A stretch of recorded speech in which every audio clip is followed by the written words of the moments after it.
Welcome to the very first Raw Break Awards. First annual Raw Break Awards. How's every single one of you today? And we are ready to reveal the winners and all the categories. Just have a good time talking about professional wrestling. So welcome, and we hope that all of you are gonna enjoying this as much as we are. So Paul, how are we doing?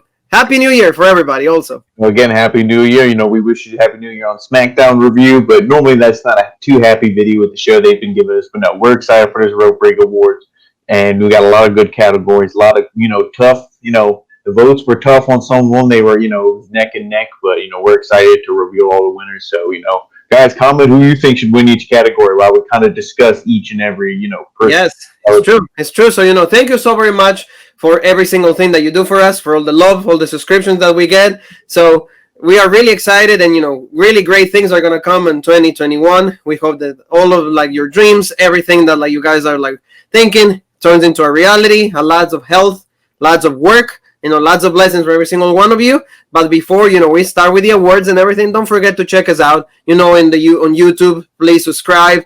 Please hit the bell for all notifications. And also the year didn't start like that great for WWE, Paul. We got SmackDown, so tell me a little bit about that. Here's everything. New year, but the same freaking ending. Yeah, this show, it's okay, you get Kevin Owens, we're supposed to get excited about that, I guess, okay. It is legit, but they do it in the most bullshit way possible, and the rest of the show is just either rematches from last week that aren't nearly as good, or we see, Sami Zayn, and Baron Corbin in that awkward pairing, and it's just not, the show just wasn't good. Yeah, it wasn't good, and we get to Roman Reigns and all of that. In the middle of that, Mick Foley, we get that Mick Foley has COVID, so not really a great show, and we'll see what happens. But a lot of people are really upset because of how they handle it, Kevin Owens. So family, don't forget to check that video. Is Jean Paul and I always go over absolutely everything. So Tom Leibel is here with us. Tom, how you doing? Twisted Tea in the house, yeah, the ass whooping, and then Pato. So also we're going to be talking about the awards poll in español. So thank you so very much, Pato. Para toda la gente que nos sigue en Road Break, muchas gracias por el amor, por el cariño, por el support, el apoyo que nos dan, pues sí. Y feliz año 2021. Así que familia, muchas gracias. Así que, John Paul, let's start with the first category. We have, Libel says, so someone should Roman, it isn't cool to be the head of the kitty table. Laughing my ass out. It's true. Libel, thank you so very much for the love, the support that you gave us. Thank you for every single one of you one more time. So, Paul, let's talk about the first category. Every single one, both are in. So, is really excited. So, boom. Best tag team of the year. What do you think about this category?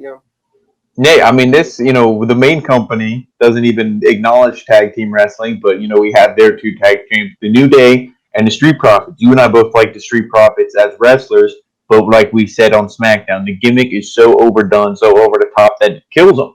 You almost don't even want to see them wrestle because of how obnoxious the gimmick is, and we've been saying that same thing about the New Day for years. So they're almost just two sides of the same coin, those two tag teams. And then, we have the North. Not a lot of people follow TNA. I think TNA is getting a lot more buzz, not just because of the big deal with AEW, but also because since a lot of ex-WWE wrestlers went there, the Good Brothers, Brian Myers, Heath Slater, they all went there. So that put some more eyes on Impact, and a lot of people really started to, focus on the North and be like, these guys are legit. And then, of course, in AEW, we have FTR, the Young Bucks, and Hangman Adam Page and Kenny Omega.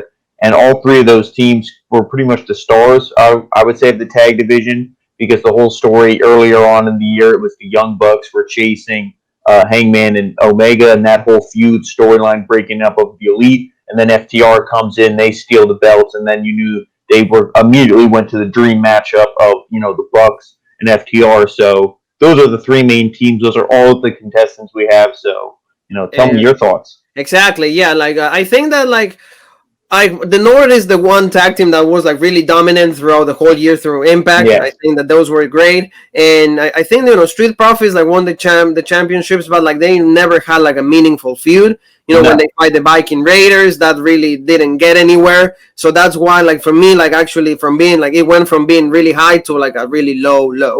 Why? Because like they never really got into a really meaningful feud. Like I said, remember seeing Almas and Garza, that didn't turn out to be anything. We were calling for the title switch. Here, Mr. Libel says Butcher and the Blade. They were really cool. They debuted and really great. But then AEW managed to just like make them look like, you know, not really a believable tag team. Now they're kind of getting a little bit of steam, you know, with Eddie Kingston and all of that. But, you know, we'll see. Then the New Day, like I said, is like 10-time champions already. Do we really care about them? No, I don't think so. You know, like they kept winning. They won in WrestleMania. They won the titles 2 more times, I think, throughout the year. We don't want to see that ever again because just the New Day is a stable that is absolutely dead. And they even realized that, and that's why they split up with like Big E. So the Young Bucks, like Jean Paul calls them, the Bucks, like they never sell for anybody. The kids of Hulk Hogan, they had a pretty significant year, you know, meaningful feud. At least the match with Adam Hangman Page and Kenny Omega. We're going to talk about that when we talk about the match of the year. But I think that, you know, FTR, they showed up on AEW. They won the titles, but the title reign that they had was really cut short. Yeah. So that's what I just don't. For me, you know, I feel that they, if anything, like they should have had a better year. It should have been FTR. At least for me, you know, they did all this switch from like WWE, all of that, but they didn't translate into something better. You know, the titles. Well, what did they have it for? Like, what, 2 months or so? 2 months. Yeah, not very long. And I don't know if they had a no compete clause for a while, or maybe one of them was hurt and they were resting up. But I feel like they waited a long time to debut. Yes. So like AEW, it's like they waited, and then boom, they debuted, and then, you know, like you said, it was legit, and they won the titles, and then of course AEW rushed to do that dream match. They really could have dragged this out. Oh yeah, they rushed to do it. So absolutely. So, you know, let me just talk about it in 2 seconds in Spanish. You know, los nominados para la mejor pareja, Kenny Omega, Adam Hangman Page. Ellos están de AEW. FTR, los que eran conocidos como el Revival. También los Young Bucks, el Nuevo Día en The New Day. Montez Ford y Angelo Dawkins, que son los Street Profits, y el Norte, esos son de Impact. So, you know, the votes are in, Jean Paul, right? Votes are in. So, the winner, after, you know, all of these discussions, thank you for everybody for voting, for letting us feel all the love. You know, the winners are, give me the drum roll if you have it. You know. Yep, there it is. Hold on, technical difficulties. That was a good drum roll, though. Who is the winner? Tell us. The winner is Kenny Omega and Adam Hangman Page. They win the Road Break Award for the best tag team. La mejor pareja, Kenny Omega and Adam Hangman Page. You know, throughout this year, I think like they did such a great job. Like the match with like the Young Bucks was like really great. Revolution, that was absolutely amazing. And also like the fact that they were able to give us match after match that they were absolutely classics. That's why I think that like out of everybody, they were the best tag team, and they defended the title quite a few times. And, you know, that even translated into a feud being between them, and that actually catapulted Kenny Omega to become the AEW World Heavyweight Champion. So I feel that like this title reign was had a purpose for both men. Now Adam Hangman Page is a little sidelined, but you can see that the story is gonna like translate into also challenging Kenny Omega at some point for the AEW title. Paul. Yeah, and I agree with everything you just said 100%. And it really did, you know, build these two guys up. But I think Kenny Omega is obviously benefiting from that a lot more. But they use that in his storyline. Okay, he became serious, became the cleaner, became AEW World Champion.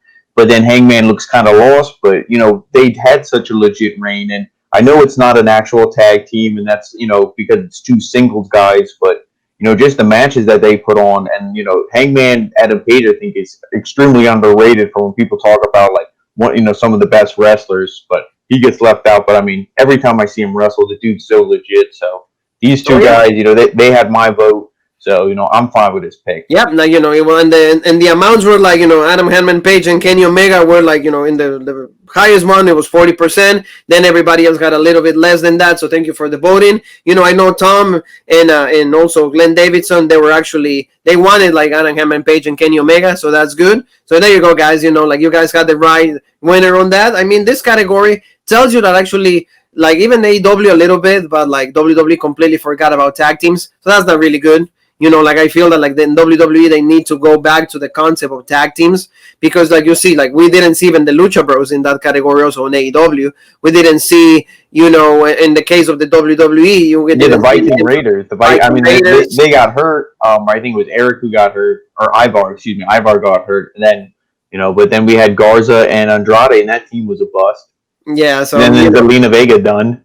Well, yeah, and also, for example, like in NXT, you could say maybe, you can say Undisputed Era, but like we've seen it like so many times, and the year that they had it was not that great. So that's why they wouldn't even made the list in the category. But like you said, honorable mention is going to be the North, just because they had a tremendous year in, Impact. There's the longest tag team champions of that company. But we'll see what happens, because like there's rumors that Ethan Page is going to be going, to like maybe WWE, AEW. His contract is about to expire. So we'll see what happens on that. So now, Paul, tell me about the next category, and is the best moment of the year, and the nominees are. The best moment of the year, the nominees we have, in this crazy year of COVID, you go back to watch WrestleMania, watch early, WWE, when pretty much the whole world was shut down. It's just, these wrestlers are coming out there, silence. It's just really awkward. It's bad. And then they introduced the Thunderdome, which apparently won some awards or whatever. But if you do watch it, with Thunderdome and then without, you do notice it, and it does make the shows at least feel a little bit more normal. So that was one of these, the best moments of this crazy year last year. And, unfortunately, continuing into this year is the introduction of the Thunderdome. Now, with that, out of the way, which, we can spoil alert now, it didn't get the most votes, but it was, something best that did happen. But then we get the real meat and potatoes here that I know Juan loves. And that's, The Undertaker. Officially, it's done. Broken Skull Sessions Part 2. He did all these documentaries, everything with The Undertaker. It's just, he's done. He's retired. And, it was he's done. They had the moment on Survivor Series. Survivor Series. Yep, the farewell and everything, which Kane, he explained why he was in gimmick, and he said it's because it's Kane. Why, like, you guys really need another reason? I wasn't going to wrestle or anything, but what, do you want me to come out in sweatpants? Like, no. Yes. Yeah. And then we get AEW, their official partnership with Impact Wrestling. We saw Don Callis on the show a couple times. You don't think anything of it. They're just being, let's all band together, screw WWE. But no, they have an official partnership. Talent and stuff is hopefully going to be making crossovers, starting hopefully sooner rather than later. And then we have the two returns. We have Edge at the Royal Rumble. Unfortunately that got leaked, so that didn't have the impact as we wanted it to. But then especially when Kevin Dunn cut away from the spear on Dolph Ziggler, we didn't get to see that live, so that was legit. And but Edge had a really good return, really one of the best matches of the year with Randy Orton. So Edge's return was still very impactful. And then we have the surprise return of Sting. Nobody saw this coming, at least I didn't. I'm sure there was spoilers out there. Some people did know, but I didn't know until I saw Sting, walk out there on Dynamite, and it was insane. So that's, those are our moments for the best moment of the year. Yes, like for me, like I love the one from Sting. Sting was like completely unannounced. Everybody just wanted like we're really surprised. And that's one of the things that like right now in professional wrestling, we don't get that, because the spoilers, everybody just tells you, hey, like, Sting is going to be there, or like we just saw them and getting in the building, things like that. Edge, absolutely, like completely spoiled. Nobody really pay attention to that. Everybody like knew that Edge was going to come out. Everybody said that they were going to come out. So that's kind of like, everybody knew, like at least we had it in the back of our heads. You remember that? Like, everybody's like, oh, when is Edge coming out? When is Edge coming out? So that's why, like, I don't think that like it was an awesome moment, but everybody knew about it. Like at least you got it in the back of your head. So like, The Undertaker, it was great. We have this great thing with like Diego right here that you guys can see. There's a different story from that picture, but that's the one picture that we have from The Undertaker. But like we said in the review, it could have been done a lot better. Like it could have been, just all about The Undertaker. And remember, like had all these celebrities, like all these friends from The Undertaker, former wrestlers, active wrestlers, everybody right there. So, and then remember, they cut out the camera and then they were all gone. Yeah, they were like, what was the point? Yeah, what was the point of that? So, like, you knew that, like, The Undertaker could have been gone in such a better way, but they didn't do that. So that's why, I don't like that moment too much. And then like I'm looking forward to the partnership with AEW and Impact. We'll see what happens though. I want to see how it translates. We have the first. We need to see more. We need to see more crossover. Let's see, Yes. the Good Brothers on AEW, or let's see Deonna Perazo show up, go against Hikaru Shida. Let's see something like that. Yes, absolutely right. And then we're gonna have the first taste of that when they're gonna have fight in a Hard to Kill. The main event is gonna be Kenny Omega with also the Good Brothers, and then we're gonna go against Rick Swann, and also they're gonna go against the Motor City Machine Guns. So it's gonna be a really great match. We're looking forward for that. So Paul, do you have anyone that is my leading for you? Which one you might leaning towards to? I'm gonna have to either go. I gotta go with a hot hand either Sting, I think, is the runaway because nobody saw that, or the partnership, the AEW and Impact, because unfortunately Edge happened in January. He got hurt soon after, and then it was like it was a thing where it's like, unfortunately, wrestling especially, it's like, what have you done for me lately? We haven't seen Edge in a couple months, so you don't want to say he's forgotten, but he's a little bit forgotten. Yes. So both are in. Mm-hmm. Both are in, we counted them, no, everything's legal here, no controversies, so drum roll, please.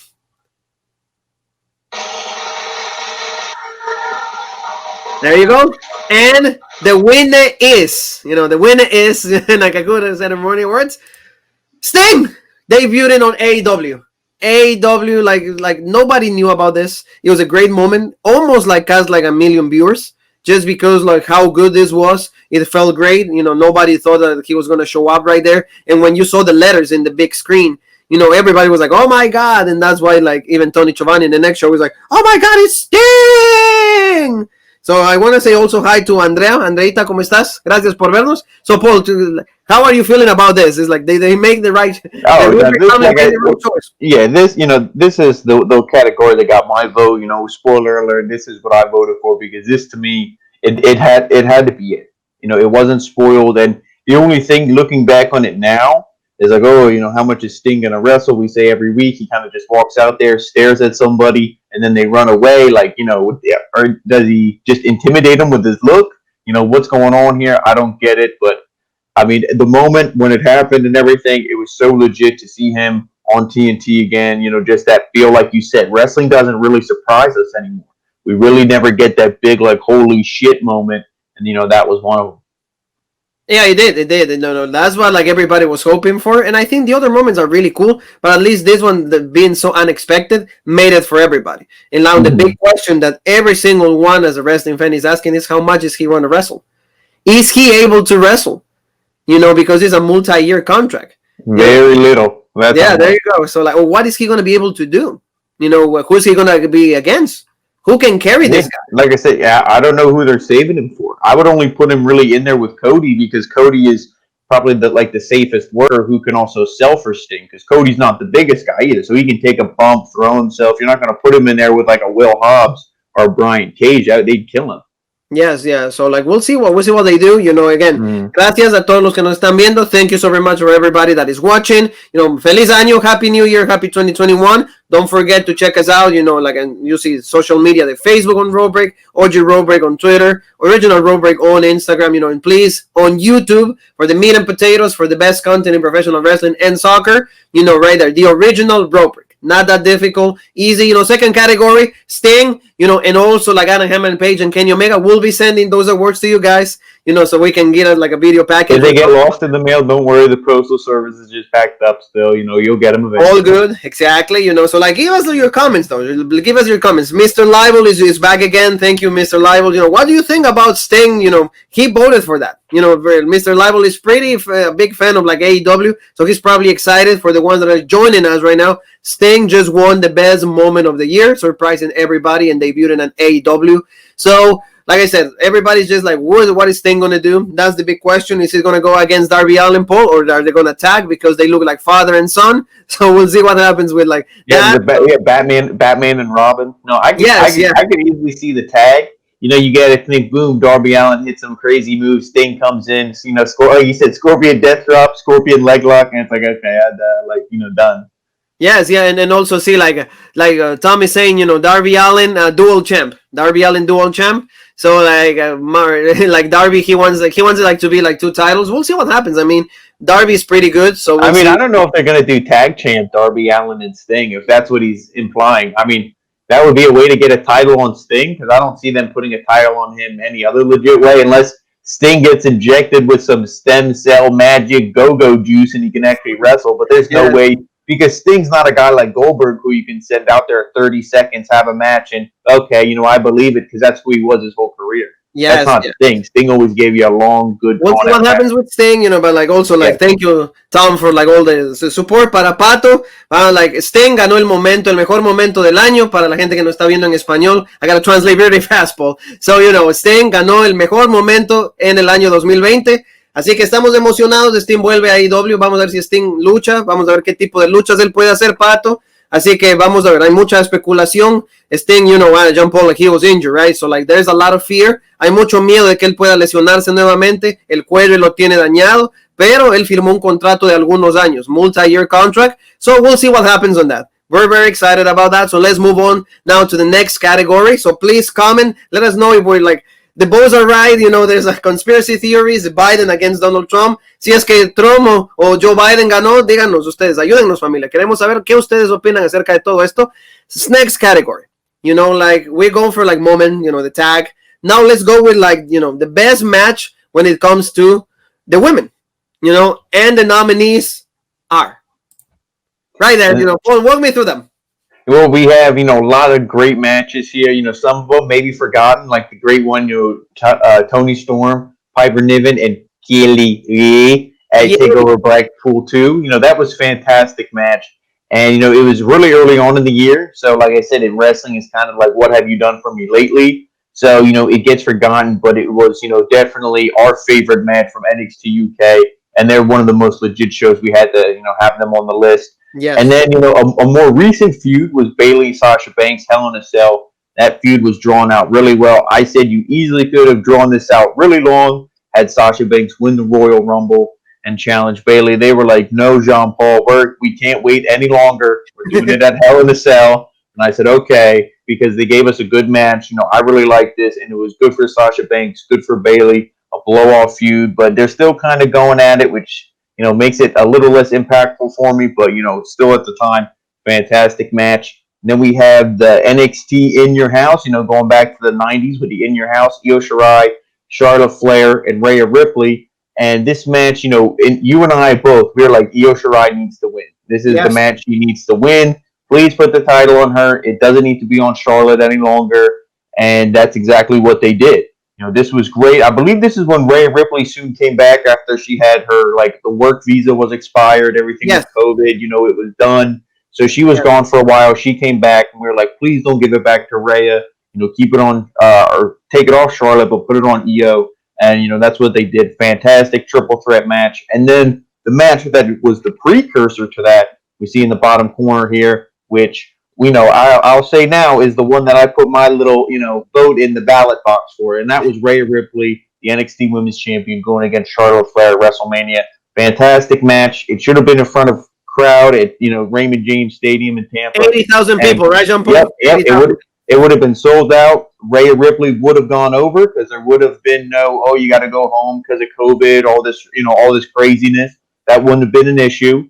And, you know, she would have beat Charlotte and everything would have been legit. But, you know, the world got flipped upside down. So things changed, but the match was still fantastic. And then, you know, we have to mention Impact. We say here on the channel, we support Impact for a while. And you can look back in the archives, and we do. You know, everything we say is legit. Yep, the review is there. Slammiversary, Jordan Grace, Deonna Purrazzo. And this match was, you know, this was fantastic. Deonna Purrazzo, like I had mentioned, she came, you know, almost out of nowhere. On NXT, they used her a little bit, not too much, and then she comes to Impact, and then just boom, you know, wins the Knockout Women's Championship, and just, you know, Jordan Grace, she's fantastic. Her, Taya Valkyrie, you know, Rosemary, they all carry that division. Su Yung, you put Deonna Purrazzo in there, and that's why that division, I think, rivals NXT's women's division. Yeah, Jean-Paul, like Tom's saying, you know, like he's saying should be Sasha Bayley hands down. Like, the, you know, he that's his candidate, that's what he put in the ballot. And then he's saying women's match of the year should be Lana versus the Table. Well, no, that if we did multiple categories, and maybe if we did best women's feud, it would be that one. Yeah, it will be women's feud will be like just Lana versus the table. A lot of people are pissed off about like this Lana because they were thinking that she was gonna go alongside Asuka for those tag team belts, but everything was thrown next. Well, I saw a picture. She was in she had like a cast on her wrist, and her one foot was in like a big walking boot. Like so she's probably actually legit hurt. So maybe that's why they plugged Charlotte in. But don't be surprised if Lana was healthy, they would have just plugged Charlotte in. Very quick, para la familia de español, ustedes ven ver Blackpool. Ahí está Tony Storm, Kaylee Ray, like we call it, o Kylie Ray. Piper Niven, ellos son para las primeras. Io Shirai, Charlotte, Rhea Ripley. NXT in your house. Sacelda Infernal, Bailey con Sasha, extremadamente buena lucha. Rhea Ripley contra Charlotte en WrestleMania 36. Y en Slammiversary, Jordynne Grace contra Diana Perazo.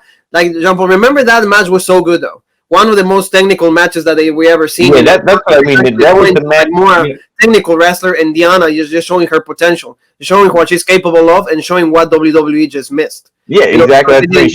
She came out of nowhere, and Slammiversary, and you're like, we said it. If you want to get Diana over, like we know she can, because she can wrestle. That's proven. If you have eyes and you can see she can wrestle. If you want to get her over, you got to put the belt on her. Yes. And that's exactly what they did. And Jean-Paul, boats are in. Everybody's just like excited. Drum roll, please. Por favor, Joe. And the winner is, o en español, y el ganador es Jordynne Grace and Diana Perazo, Mr. Live. Sorry, you were really close. That match was supposed to be the one, but with like 51-49, right there in those things, you see Jordynne Grace. More people voted for Jordynne Grace and Diana Perazo.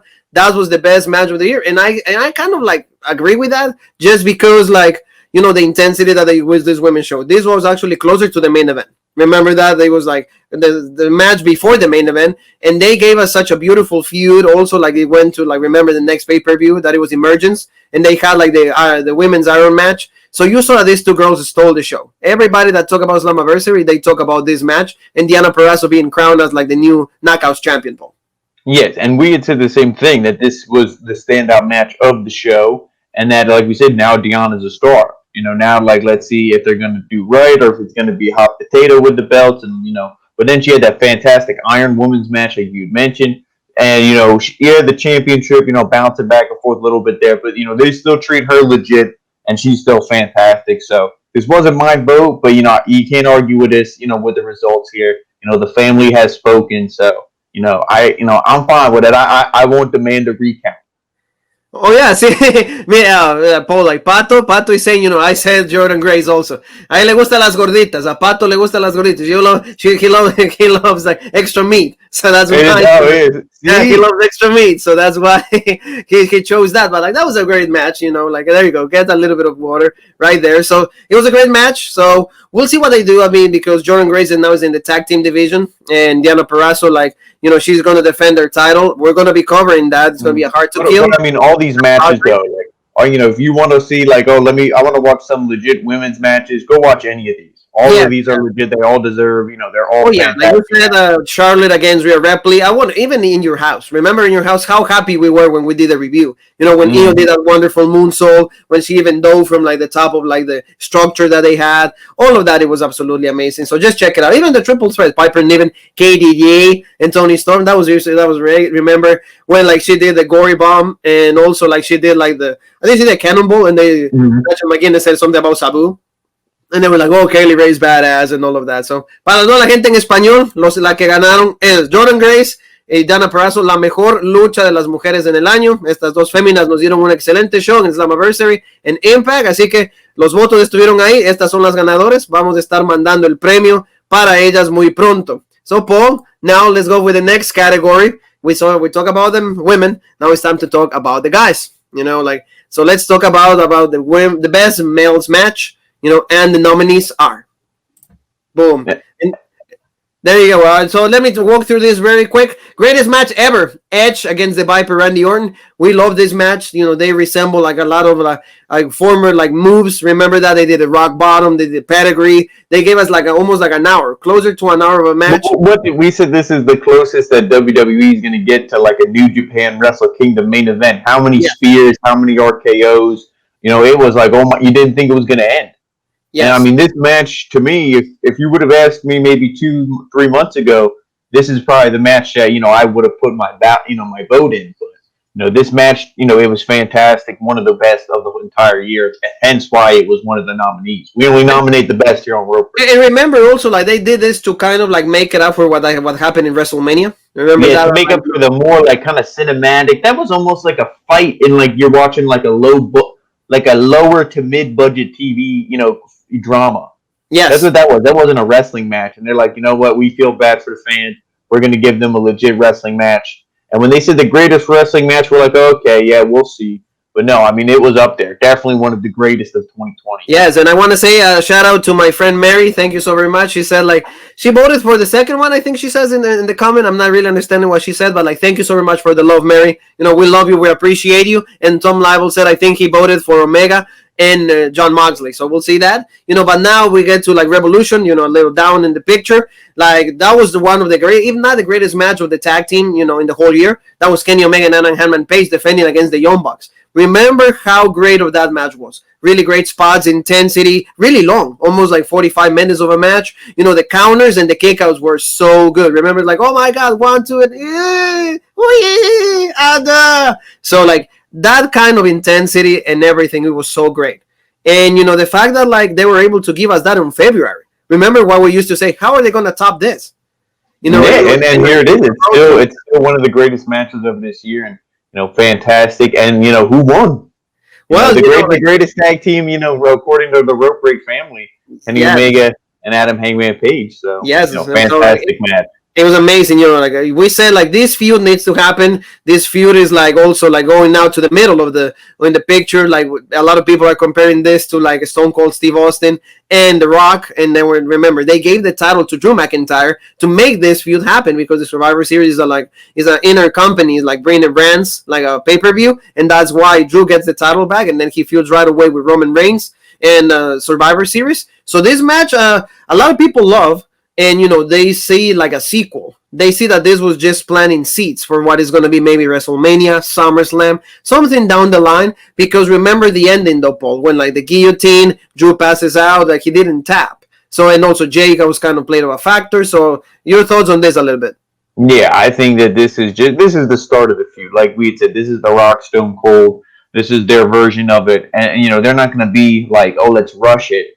Because this is something they want to stretch this out so they can do a documentary on it in 15, 20 years from now to be like, oh, look at this long drawn out feud these guys had and make some more money off it. But no, all joking aside, these are the number 1A and 1B top guys at the company. So you're not going to have them feud all the time. You want it to feel special when they do. Yes, and this one, this is probably one of like I don't know. In all the years that I watched wrestling, this match made me want to cry for how good it was. Although Pato mentions he says like Survivor Series match. That's his pick. So Pato voted for like Roman Reigns against Drew McIntyre. But the one that I'm talking about is Ilya Dragunov against Walter for the NXT UK Championship. What a freaking match, Paul. And we had the privilege to talk about it like 10 minutes after the match was over. We watched that. We cried about it because it took almost an hour, like the entirety of the show. 40 minutes, these guys really beat each other up.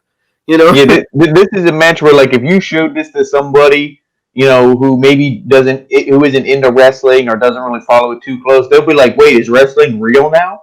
Like, wait, they actually hit each other and beat each other up now? Because this was, this is one of the things where you watch it and you forget that these guys are calling the match in there and that they're, working together, that they're working at all, because it looked like they were legit beating the hell out of each other, that they were actually fighting, you could almost say to the death or to their last breath till they were so exhausted that they couldn't get out, for this championship. And, it was really believable. Like you said, it took you on a roller coaster of all these different emotions when you thought Dragunov was going to win and then he doesn't, and, just all this stuff. But this match was fantastic. And I think this is what really made NXT UK to be like, hey, we're like a force to be reckoned with in the wrestling world. We're not just NXT's little brother. We take us seriously. Oh yeah, that match is just like, for anybody, we're actually going to put a link to some of these matches in the page, so they can go see it, and then they can see for themselves what was the best match. But this one, like, this just I still have a little bit of memory of how excited we were to talk about this match. And I don't think that ever throughout the year we felt as excited as we were during that match. So now the last candidate, Kenny Omega against Jon Moxley. Winter is coming. This was just really refresher in our heads, just because it was like a few weeks ago, probably like a month. And this was like just replicating the great match that they had last year. And what it was, I think it was Full Gear. I think, if you correct me if I'm wrong, it was Full Gear, when that hardcore match that they have unsanctioned. This match also, like, with the Hello Don Callis on commentary, everybody was saying they got to pull the plug. They got to put the title on Kenny Omega, just because Kenny Omega won the number one contender spot, and Jon Moxley, his run of champion, was already, I don't want to say ready to drop it, but I think, and there was no better person to go for the title with. Oh yeah, the time the time was now. Like, it was Omega was really hot, and Moxley had the legit run, and who else were you gonna drop it to? It's like, do it now, because when Moxley comes back, he'll be just as hot as ever. It's not like Moxley's like people think he's buried. So it was no better time. Oh yeah, it was no better time, and I think that, like, a lot of people loved this match. Yeah, you gotta admit, a lot of people loved it. They were really excited about it, and Kenny Omega won the championship with the Hello Don Callis. Because to me, this is AEW's version of Survivor Series, in the sense where it's the 1A and 1B, the two top guys going against each other. Yes, outside of Jericho, you have Jon Moxley and Kenny Omega, and then you got to see them, and Kenny became the champion. Finally, it goes to the cleaner, and after that, it started like this alliance with AEW and Impact. So you see, like, everything had a purpose, a meaning, and that's really cool. So that's absolutely exciting. So Jean Paul, votes are in. So drum roll.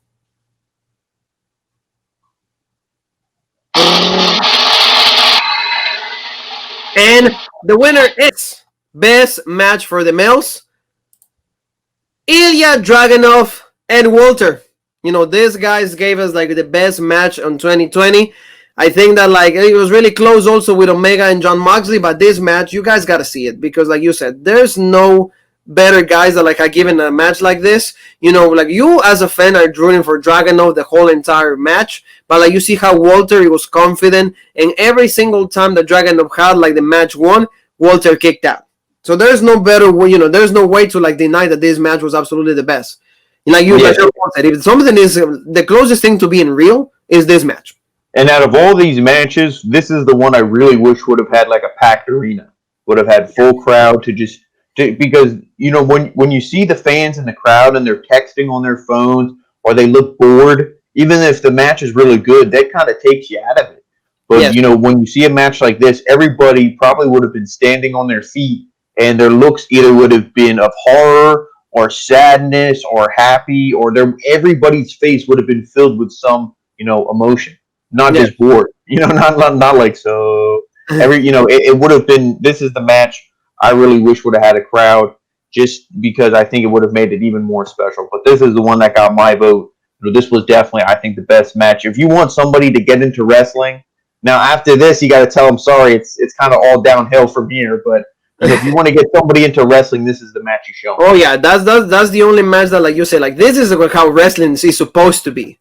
The closest thing how you want it to be, and, like, a lot of praising. Dave Meltzer gave it like 5.5.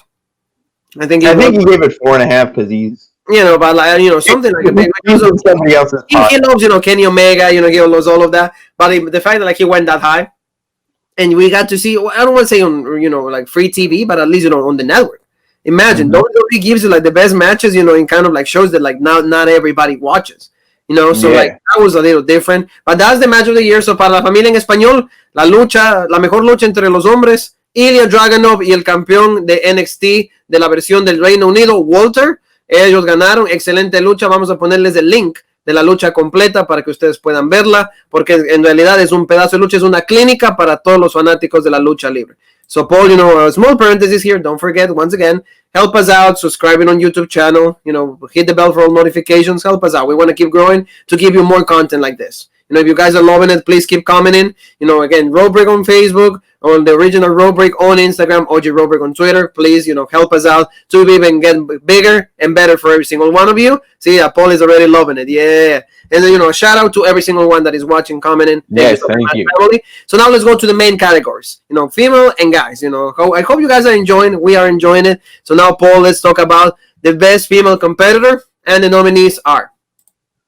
And the nominees are, you see, we have a star-studded lineup here. Let's start here with the Raw Women's Champion, Asuka. She was given the title after Becky Lynch had to relinquish it. Asuka won Money in the Bank. A pretty memorable, but not very, not for the right reasons, Money in the Bank match. But terrible. Dinero del banco, terrible. Yes. Yeah, inside, Becky Lynch relinquished the title. She was pregnant, so if that was like a special, memorable moment, not really wrestling wise, but just a memorable moment.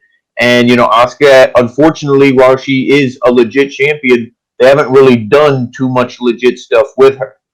So that was kind of a shame. But she is double champ, and she is still the champ from winning it back then at Money in the Bank. So and Asuka is one of probably the best women that WWE's had in a while. So then we have Deonna Perazo, and we were putting her over earlier in the best women's match, and she was a part of that at Slammiversary, winning the Knockouts Championship. And she's been on a great title run since then. Fantastic heel. She's good promo. She's a fantastic wrestler, and I only think she's going to get better. And then we have Sasha Banks.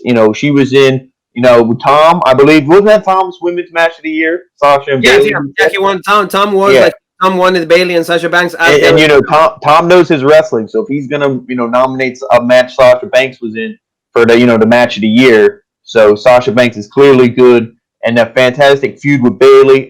I'm still gonna keep saying it, even though it don't do me no good. I wish she would have won the Royal Rumble. I wish it would have been at WrestleMania. Give these women a really, really big spotlight, but they did that at Hell in a Cell, and it was a fantastic match. Great way to end a feud. Io Shirai, we also talked about her being NXT Women's Champion, winning that in your house. And she has had a pretty good title reign. Obviously she's still the champ. She's looked good, but unfortunately recently they're really pushing Rhea Ripley and Raquel. Like I said, they did that movie trailer-like promo for, the R&R match. And, poor Io Shirai was the one who got pinned at War Games. So it's like almost the champion is a little bit of an afterthought, but hopefully... and also Mercedes Martinez, who's this big monster of a woman, almost reminds you like China, and she's coming after Io.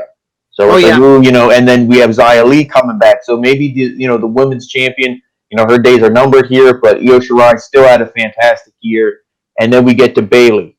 She won that. She cashed in her Money in the Bank, and she beat Charlotte, and then had that fantastic title run. It went over a year, right?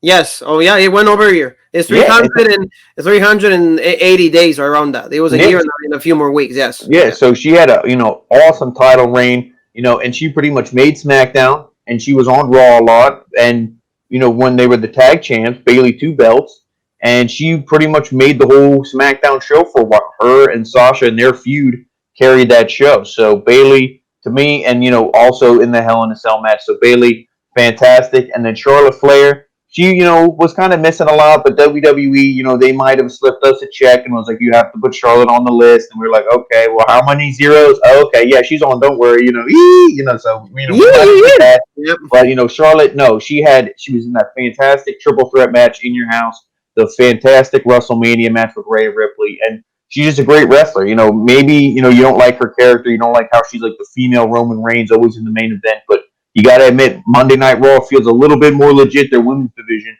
when you see Charlotte Flair stand out there instead of just Asuka with Nia Jax. Yes, that's right, Jean Paul.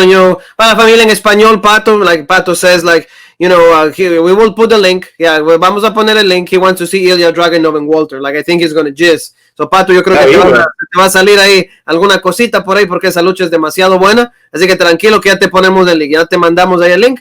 And, Pato is mentioning also, like, that like he didn't like how Money in the Bank was. It was a complete mockery, exactly. Like cinematic, and especially what you do with the winner. Así que estamos de acuerdo contigo, Pato. No nos gustó mucho el dinero en el banco, y lo peor es que con Otis no se le dio la importancia, después se le hizo perder eso, y Asuka en realidad se convirtió en la campeona porque Becky Lynch estaba embarazada. Pero, like, ya ustedes ven, Asuka, Deonna Perazo, Sasha Banks, Io Shirai, Bayley y Charlotte. So, Jean Paul, then, votes are in, right? Yes. Votes are in, everything's counted, everything's good. So, drum roll, please. And the best women of the year is, and the winner is Bailey. Bailey, she had a great year. This woman was able to turn her character. She came out of her shell. He went from like being all Bailey that hugs everybody. I'm babyface forever. Everybody wants my merchandise.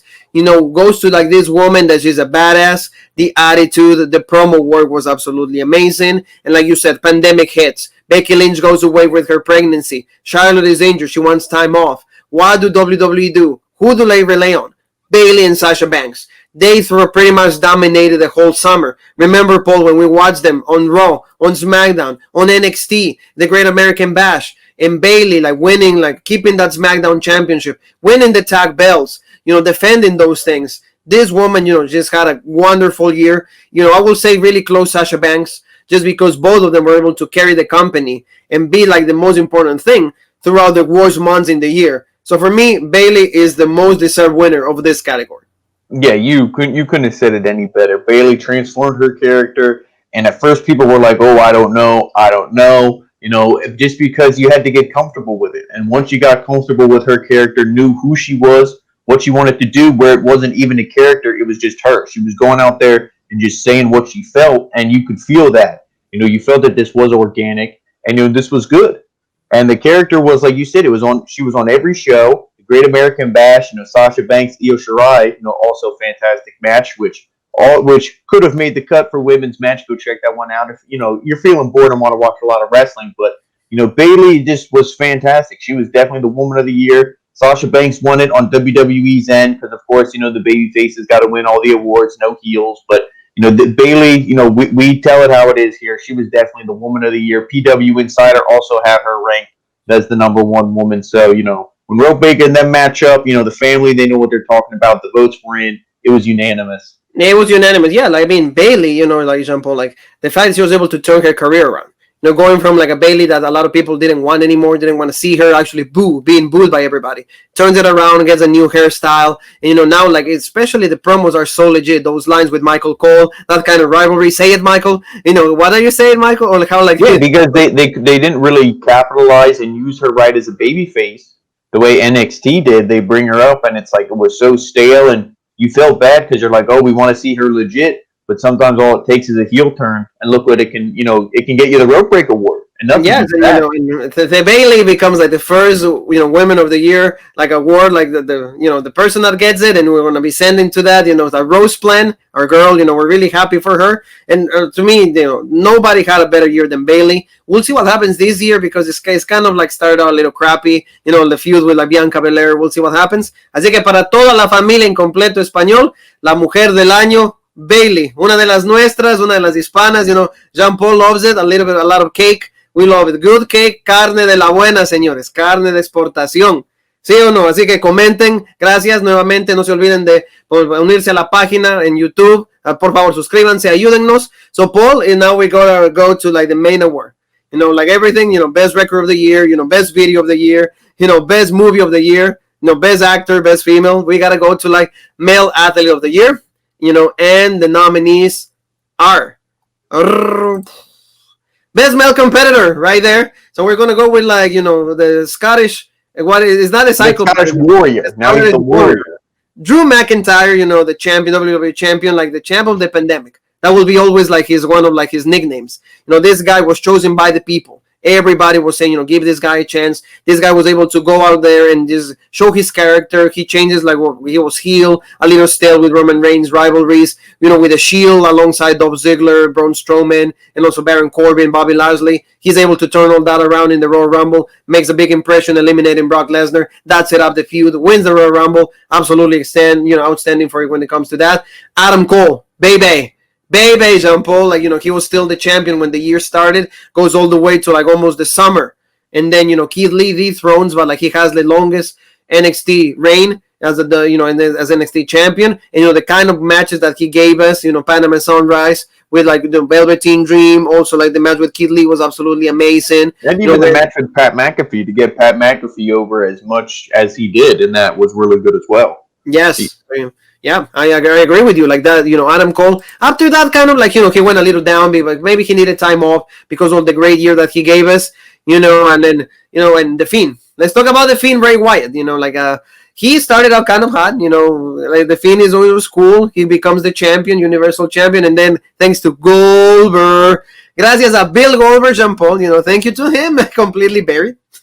Goes up into oblivion, and then he comes back. He kind of gets a little bit more steam, and then he wins the Universal Championship one more time, and then once again done. Yeah, a week later, Roman. And when you go by that, you would probably think, well, why the hell is this guy even on here? The match with Randy Orton, he got lit on fire, and a lot of backlash from that, from people saying how stupid it looked. But, just the matches and his title reigns might not have been the most legit, but how popular and over is the Fiend character? How many T-shirts does he sell? The masks, the gimmick. People really love this character. People love horror. People love spooky shit. And a lot of people like Bray Wyatt. People want to see him pushed in the main event. And, you combine all that. So the Fiend, I think, is going to be one of those characters where nobody's ever going to replace the Undertaker. But if you want kind of that, like, demonic power type character, like Kane and the Undertaker maybe combined, the Fiend's the closest you're going to get to it. People like that stuff. So the Fiend, I think, will always be relevant, and he'll always be in the main event. Yeah, and and Pato, like Jean Paul Pato decided like to choose this guy. I don't know why. Pato, mijo, ¿por qué escoges este hombre? Even Jean Paul was like, ¿por qué? Why? Roman? Why you choose no, not the Fiend. He chose the head of the table. The tribal. No, I said Roman. Roman, yeah. That's right. As soon as he said the Survivor Series match, I'm like, I bet he's a Roman mark. Yeah, Pato, ¿por qué, mijo? ¿Por qué? ¿Por qué eres así, hermano? ¿Por qué? Why?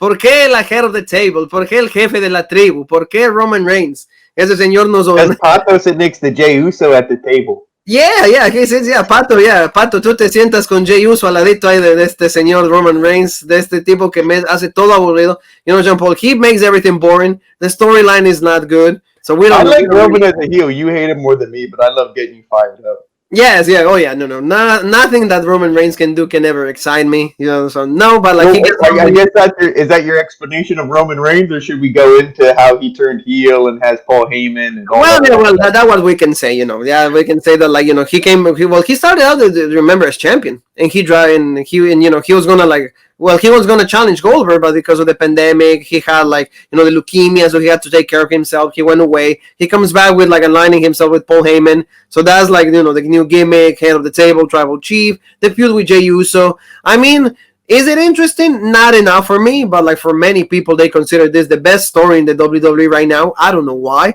but it is what it is. I'm not going to say it's great, but at least they like it, Pato goes, no, okay, I'm not saying anything anymore. That's why I say, no, Pato, hable. Aquí todos, acá no criticamos a nadie. No, tranquilo, right? Easy, tranquilo, right, Jean Paul? Like, exactly. If we joke with you, that means we love you. Yes, exactly. Like, si es que nosotros así te hacemos una broma es porque te queremos, Pato. Gracias por todo tu apoyo y todo ese cariño. Pero, Roman Reigns, like, he gets, like, that's why. He's the head of the table. I mean, a lot of people are loving it. Even you say, if he wasn't with Paul Heyman, I would probably love the heel turn. Right, Paul? Oh, yeah. To me, like, the most legit would have just been Roman on his own. I mean, I don't mind that he has Jey as his little bitch, his little lackey, but Paul Heyman, to me, is just, like, too much. It's like when you order, like, a meal at a restaurant, and they, like, okay, you get the chicken, you get the noodles, the vegetables. Oh, well, do you want a salad? Do you want the breads? It's like, you give me too much shit. Just give me the main dish, so I can enjoy the main thing. I don't want all the little side dishes. Yes, exactly. So no, just go with, like, the next one. Jon Moxley, for the people, Dean Ambrose in WWE. He debuted, in AEW. He won the AEW Championship at Revolution. Great match, great storyline with Jericho, and then he went on a really good run, Paul. But in the process, though, a lot of people got buried. We could say it's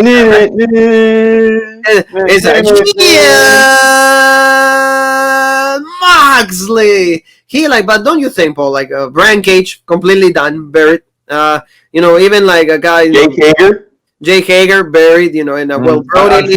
Unfortunately, rest in peace, Brodie Lee. Rest in peace, Brodie Lee. All of them. These three guys, and even MJF a little bit.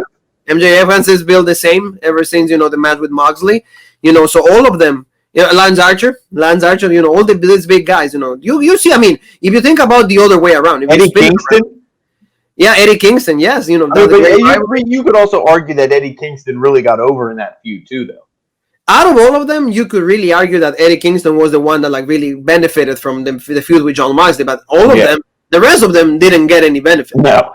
Didn't benefit anything from that. So, you know, at the end, I mean, Jon Moxley like stood out for like almost the whole year as a champion. So we gotta consider in the other side of the scheme, you know, AEW, Jon Moxley will be considered the champion of the pandemic. Oh yeah, and PW Insider, their number one male competitor. So this guy, like he might have. You don't want to maybe use the word buried unless you're looking at it just from a purely like analyst point, like we do here. We try to be unbiased, but if you really just are a fan of just AEW and you get into it, you're like, Jon Moxley's a legit badass champion. Look at all these really tough guys he beat. So Jon Moxley, yeah, I would agree with what you said. He's their pandemic champion, you could say. Yeah, man, yeah, exactly. So, and then we go to like Kenny Omega. Kenny Omega like started out the year in tag team competition, but he gave us great matches. Then he finally loses the championships, and then he goes into this singles run. Everybody, every single time that you cover AEW with myself, we won the cleaner. We won, the real version of Kenny Omega, the Kenny Omega that we fell in love when he did on New Japan. So finally, they gave us that, and they put the title on him. There you go. That's why he deserves it. And especially, what is he going to do with the title now? Like the first title defense was against Joey Janela. Yeah, people there, you're listening to me, right? Joey Janela, who nobody cared, but we'll see what happens later, though. Maybe this week is going to be against Ray Phoenix, so that match will be fantastic. And everything with Impact, he was the catalyst of that. And everything. So Kenny Omega, and he's the one who dethroned, their champion.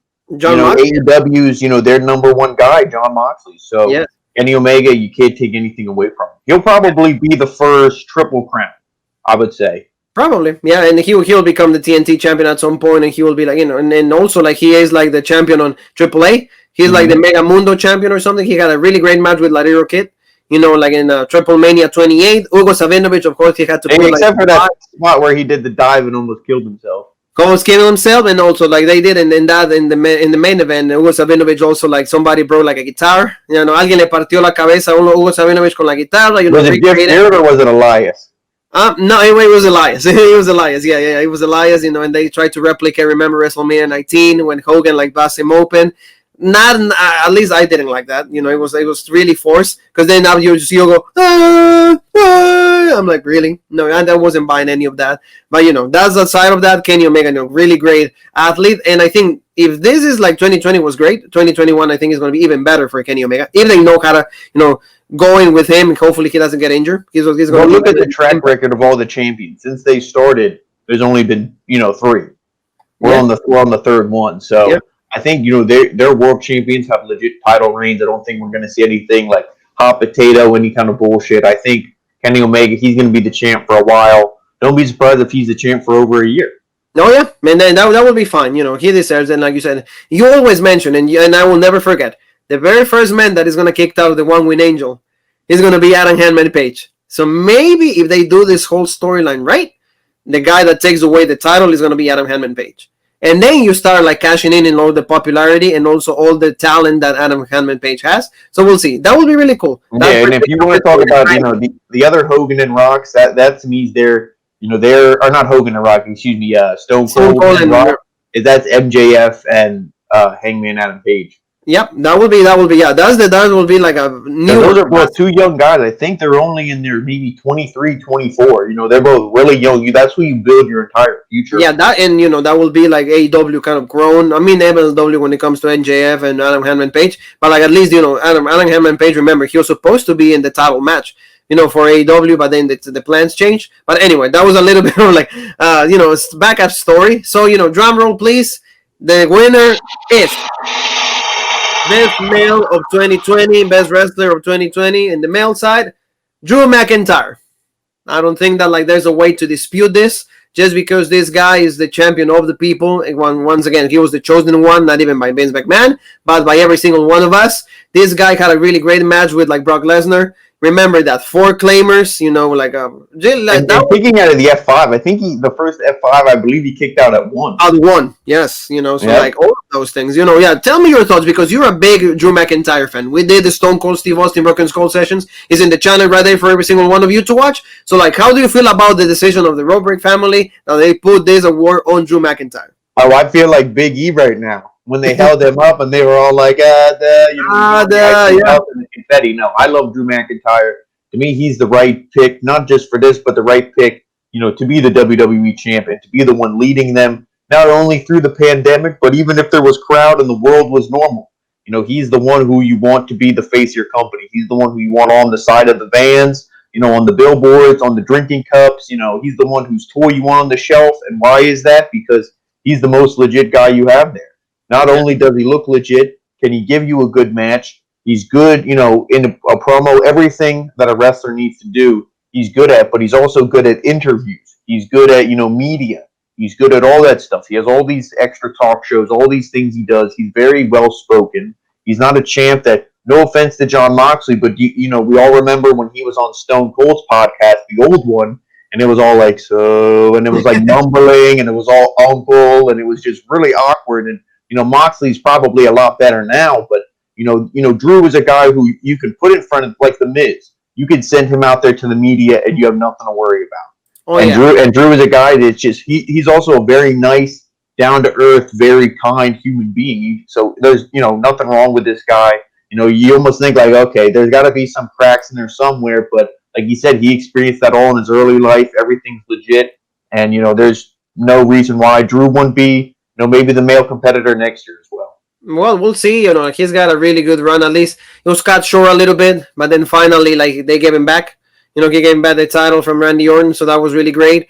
And like you said, like, this guy, I couldn't agree with you more. Like, this guy deserves it. Like, that match with Brock Lesnar, the fact that he was able to look as ripped, as strong as Brock Lesnar. If there was a guy that like was believable enough, it was Drew McIntyre. And the best thing about that match is Lesnar wanted to work with him. Lesnar wanted to put him over. So that's why the match was so legit. Remember when he Claymored him on Raw and Lesnar was like, pick up my belt, pick up the belt. Pick up the belt. Yeah, he did it. Yes. So like, yeah, it was absolutely amazing, and that's why he is the best wrestler of 2020 according to the Raw Break Awards, first annual Raw Break Awards.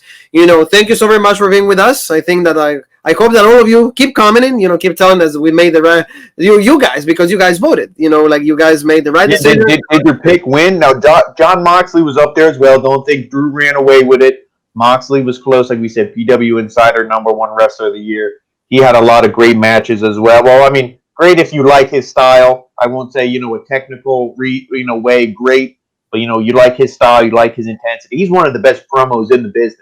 Moxley is the best like a good promo. Yeah, like you said, like the style is a little different. Like you said, a lot of people have like I don't want to say criticize, but they say the style is a little like just unorthodox. That's the word. Like it's not like, for example, like Drew, a good Claymore. Like flawless when it comes. Moxley would be perfect if you were like filming like a movie in like a bar, like a fight scene. Yes. Versus in like a traditional wrestling match. Yeah, that's the kind of wrestler, but nothing against Jon Moxley also, because like I said, we went through all the guys that like he beat, so that was really good. So now I just want to say thank you to every single one of you that been supporting us from the beginning until the end of 2020. We had great interviews. We had Papa Straw, we had Cha-Cha Charlie, we had Vince Steele, we have Lexi Gomez, all of these great wrestlers that are getting there to just be mainstream, to get that like to that level. We also had referees, like the memory, like a lot of names, like they go Professor, Jacob Edwin, we had like Catherine Stutz, all of them, all of them. Thank you so very much. We had interviews, we had like reviews for every single one of you. Every single pay-per-view was right there. So we're really excited, for what 2021 is gonna be. Like we're gonna have really more reviews. We're gonna do more lives for every single one. Keep commenting, like I said. Look right there.